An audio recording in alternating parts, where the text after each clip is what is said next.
No one anticipated a peaceful Sunday morning to blow into a confrontation, least of all me. Seeing my daughter Sarah stand up to an imposter cop gun in the man's hand, bent on her head, Sarah's running shoes sweat pounding on her brow, sneered as if debating whether or not to laugh or take apart the man 5 seconds. That's all it took for the neighbors to feel a storm coming.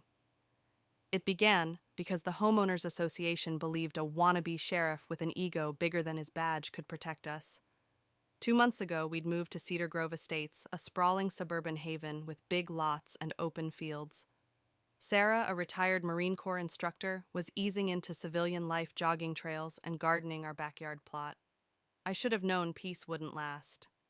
Not with Vince Malone cruising in a beat-up SUV, phony police stickers slapped on mirrored sunglasses making him look like a cheap action movie reject. Old Mr. Larson cautioned me early on, shaking his head while sipping coffee. "Watch Vince," he said.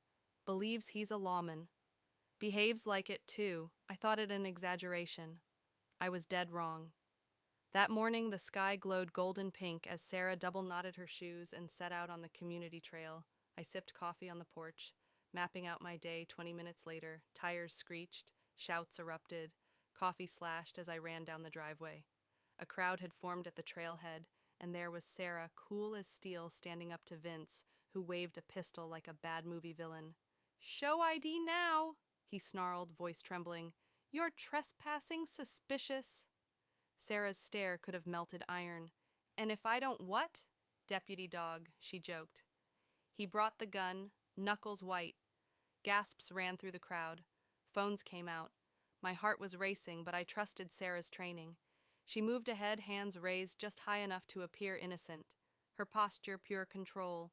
"Sure you want to aim that at me, Vince?" she asked softly. "Sure you want to make a mistake you can't take back?" His hand flinched. In an instant, Sarah bridged the distance, twisted his wrist, ejected the magazine, and took apart the gun into something useless on the ground. The crowd erupted, cheers, even applause. Vince gaped at the parts as if they'd betrayed him.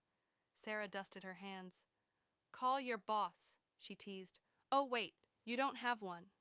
Sheriff's deputies came shaking Sarah's hand, laughing at Vince's humiliation, but the HOA board wasn't amused.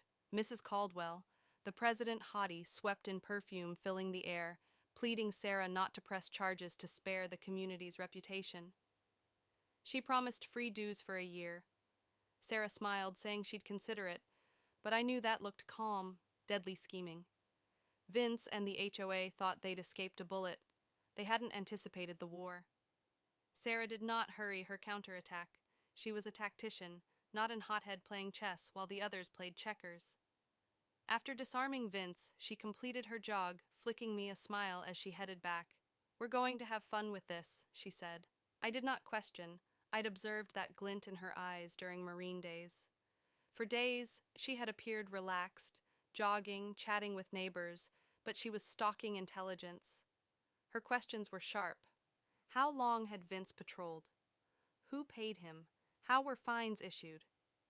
She found out Vince wasn't a volunteer, but an under-the-table employee paid with resident fees. No vote, no background check, just a phony badge and a puffed-up ego. Sarah demanded hard evidence. One evening, we snuck out installing hidden cameras at the Trailhead Clubhouse and HOA office.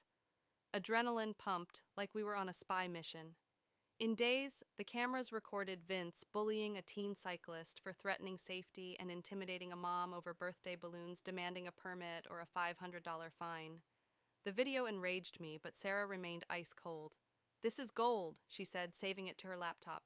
She also took aim at the HOA, posing as an eager new resident. She charmed her way into a board meeting. Over stale donuts, the board spilled secrets. Dues flowed to Vince's patrol through a beautification slush fund, paying for his gas uniform. Even his badge. One evening, Sarah taped Mrs. Caldwell scheming to bury us in violations until we left. They called Sarah a troublemaker and Mia a pushover. Sarah smiled down the table, her recorder picking up every word. "They think they can intimidate us," she laughed afterwards. "They don't know who they're messing with." She wasn't just out for Vinci, wanted the corrupt board brought to light for every neighbor frightened into silence. Sarah pieced her case like a fortress videos photos, a flowchart tracing dues to Vince's pocket. Meanwhile, Vince, thinking he'd scared her, smirked as he cruised past our house. He didn't know he was walking into her trap. Sarah waited, letting the HOA dig deeper. She suggested baiting them to overplay their hand. Let them think they're untouchable, she said. They'll show everyone who they are. Risky, but genius. We played nice paid dues, even baked cookies for a meeting, making misses. Caldwell squirm. The counterattack struck swiftly. A notice of violation scrawled on our doors referenced our small American flag as unauthorized. Then there were notices for excessive jogging and lawn growth, despite our immaculate yard. Sarah photographed them all, her pile of evidence growing. Then came the escalation. Sarah's car key ignored and tires slashed with a phony ticket labeling her a hazardous driver. She did not rage. She smiled, examining her driveway camera. There was Vince's knife in hand, smug under the security light. Got him, she said, freezing his face on screen. Sarah drafted a report attaching every file and sent it to the sheriff news stations and the DA. But she wanted more than legal victory. She wanted public shame. She announced a Patriots' Day event at our house, honoring local veterans, including her service. The HOA couldn't object without looking un-American, so they promoted it. Unaware they were setting their own stage, Sarah prepared meticulously: tents, buffet, red, white, blue decor, news vans pulled up, reporters holding her press kits. Neighbors buzzed, some whispering support.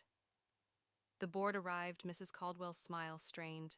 Vince, missing Sarah's speech, was heartfelt, thanking veterans. Then she passed the mic to reporters. They grilled the board, playing clips of Mrs. Caldwell's plotting and Vince's bullying. Neighbors gasped, murmurs turning to outrage. The board wilted, Mrs. Caldwell's apologies drowned by boos. Deputies arrived, serving investigation notices, one thanking Sarah publicly. The HOA's facade shattered as neighbors chanted for resignations. The backlash was quick. Headlines blared: "Fake cop threatens veteran's daughter, HOA embroiled in scandal." Petitions called for Mrs. Caldwell's removal. The board's closed-door meetings failed. Neighbors weren't afraid anymore. Another infraction came, claiming our event was unauthorized, despite their newsletter. Sarah laughed, adding it to her file. A legal threat came accusing us of defamation. Sarah's reply referenced whistleblower laws, and her DA complaint mailed with a smirk. Vince's harassment continued. Our mailbox overran trash, dumped threatening notes. Sarah's cameras caught teens he'd paid to vandalize. They confessed, landing him conspiracy charges. She sent updated evidence everywhere, including the state HOA regulator. The board called a community unity meeting, hoping to spin the narrative. We sat front row watching Mrs. Caldwell's speech unravel as a reporter cited financial misdeeds. Neighbors shouted, one waving a sunflower, "Fine," another demanding resignations. The chant, "Resign," shook the room, Mrs. Caldwell fled the meeting, collapsing. Neighbors stayed, planning a recall. Sarah smiled, foretold it all. He'd swindled other HOAs as well, piling up lawsuits. The recall election removed Mrs. Caldwell and 4 board members, replaced by honest neighbors. An audit revealed the slush fund unlicensed patrols prohibited. Mrs. Caldwell sold her home, leaving quietly, unmourned. Life returned to normal. Kids played, flags waved, fear dissipated. At a community cookout, Mr. Jenkins, an old veteran, commended Sarah for saving Cedar Grove with heart and brains. Applause thundered. Sarah blushed, but waved it off. Later she said, "Fighting's about refusing to quit, not being loudest." A month later, a dedication ceremony revealed a park plaque. "A community flourishes when its people unite." Sarah observed content. Neighbors gave us a sign. Cedar Grove, thanks Sarah, proudly hung by our garden. She didn't boast, simply planted sunflowers, their faces following the sun.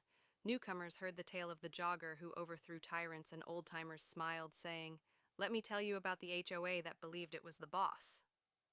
Sarah smiled, sowing seeds of courage, proving one woman's determination could ignite a revolution.